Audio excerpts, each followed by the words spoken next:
In April 2011, a man walked into the Tropicana Casino in Atlantic City and won $5.8 million in a single session of blackjack. He didn't count cards, he didn't cheat. Security cameras stayed locked on him for 12 straight hours. Pit bosses paced nervously, watching a regular guy in a hoodie play hand after hand, executing basic strategy and purely winning. That payout was actually just the finale. Over 6 months, he extracted exactly $15 million from 3 separate Atlantic City properties. The obvious question is how a single player pulls off a legal heist of that scale. This victory was the result of a massive, mathematically verifiable error made by the casinos themselves. To understand their mistake, we have to look back to 2008. Atlantic City was dying, bleeding nearly $2 billion in revenue over 4 years. 2 distinct crises hit them at once. First, the global financial system and stock market crashed, evaporating the discretionary income of their usual patrons. Second, neighboring Pennsylvania legalized its own casinos, cutting off the vital flow of local gamblers. Panicking management fired staff and cut basic costs, but that doesn't bring in new money.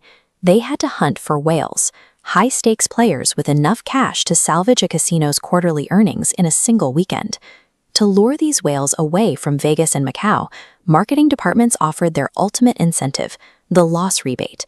This diagram shows how a 20% rebate works. If you lose $100,000 at the tables, the casino gives you back 20% in cash. Your net loss is only $80,000. From the casino's perspective, this seems like a safe concession. The house believes it still retains a statistical edge on every hand played, meaning they are simply accepting a lower overall profit margin in exchange for attracting massive volume. Corporate desperation blinded billion-dollar organizations to the actual risk hidden in those terms. They made themselves the perfect mark for someone who understood exactly what they were offering. John Johnson was a professional gambler and former state gaming regulator who understood the industry's inner workings. In late 2010, desperate offers from 3 Atlantic City casinos began filling his phone. Johnson didn't jump at the deals. Instead, he hired a team of PhD mathematicians. He fed them the casino's proposed terms and asked them to run millions of computer simulations to locate the exact expected value of the arrangement. Here is a breakdown of the standard casino advantage. Armed with his simulation data, Johnson negotiated specific micro-rules into his blackjack contracts. He insisted the dealer must stand on a soft 17, and he demanded the ability to employ late surrender. The casinos thought these were just the eccentric preferences of a wealthy player. But independently, each of these specific rules shaved tiny fractions of a percent off the casino's inherent advantage. The math finally broke when Johnson applied his 20% loss rebate, which he successfully negotiated to apply per session rather than per trip. Once the rebate was calculated against those highly favorable house rules, the mathematical edge completely crossed the zero line and landed squarely in the player's favor. To seal the trap, Johnson negotiated one final quiet variable into his contracts, a show-up fee. The casinos agreed to pay him $50,000 in cash just for walking through the door. The combined math locked in a positive expected value for the player of roughly $175,000 per day. Johnson engineered a legally binding corporate contract that guaranteed his long-term victory. Still, he needed to execute the plan without triggering the casino's security algorithms. He deliberately avoided the flashy suits and expensive watches typical of VIPs, wearing a gray hoodie and baseball cap to project the image of an unsophisticated guy with too much money. His play was strictly mechanical. Johnson played to mathematically precise thresholds. He would stop the moment he was either up $500,000 or down $500,000. Once he hit that number, he simply walked away. In March 2011, he executed a crucial piece of theater. During a session at the Borgata, the variance swung against him, and he intentionally played through an $800,000 loss. Behind the scenes, his 20% rebate immediately kicked in, heavily subsidizing that blow. But on the casino floor, pit bosses watched him drop nearly $1 million and breathed a sigh of relief.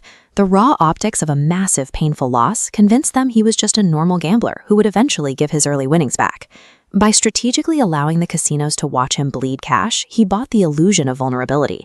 It kept management comfortable and kept his contracts active across all 3 properties. By April 2011, Johnson had built enough credibility to cash out his advantage.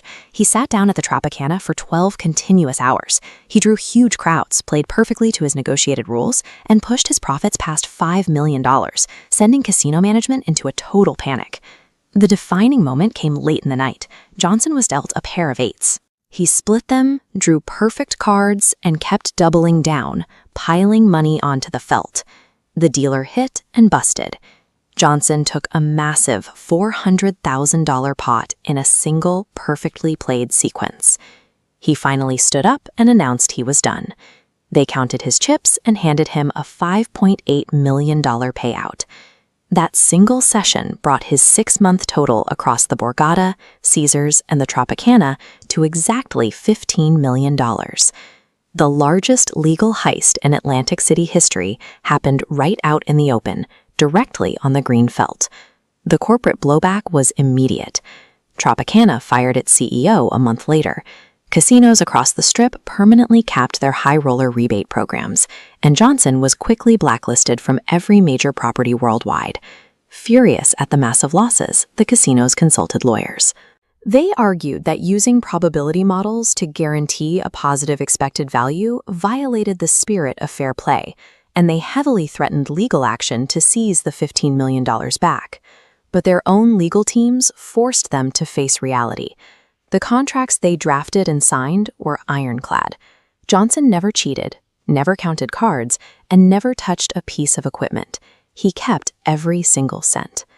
The entire gambling industry is built on the reality that the house legally uses math to drain money from the public.